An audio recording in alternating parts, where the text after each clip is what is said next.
राकाचन्द्रसमानकान्तिवदना नाकाधिराजस्तुता मूकानामपि कुर्वती सुरधुनी नीकाशवाग्वैभवम्। श्रीकाञ्चीनगरी विहाररसिका शोकापहन्त्री सताम् एका पुण्यपरम्परा पशुपतेराकारिणी राजते।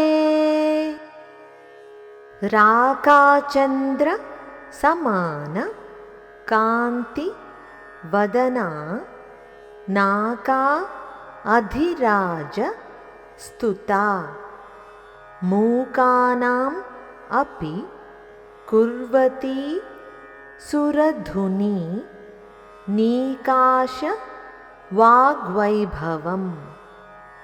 श्रीकाञ्ची नगरी विहार रसिका शोक अपहन्त्री सताम् एका पुण्य परम्परा पशुपतेः आकारिणी రాజతే।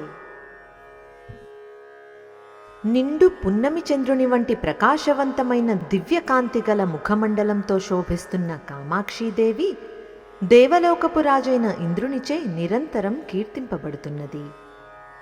తనను ఆశ్రయించిన మూగవారికి సైతం ఆకాశ గంగా ప్రవాహ సదృశ్యమైన అద్భుత వాగ్ధాటిని పాండిత్యాన్ని ప్రసాదిస్తున్నది. పవిత్రమైన ఈ కాంచీనగరంలో విహరిస్తూ ఆనందిస్తున్నది.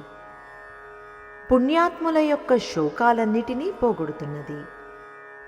ఆ జగన్మాత కామాక్షీదేవి పరమశివుని అనంతమైన పుణ్యఫలమే ఒక సుందర దివ్యమంగళ స్వరూపాన్ని దాల్చిందా అన్నట్టుగా పరమ వైభవంతో సర్వోత్కృష్టంగా ప్రకాశిస్తోంది. ఇప్పుడు మరొకసారి శ్లోకాన్ని చదువుకుందాం.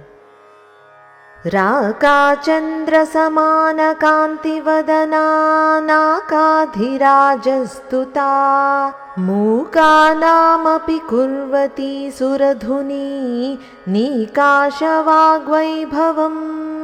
श्रीकाञ्चीनगरी विहाररसिका शोकापहन्त्री सताम् एका पुण्यपरम्परा पशुपतेराकारिणी राजते।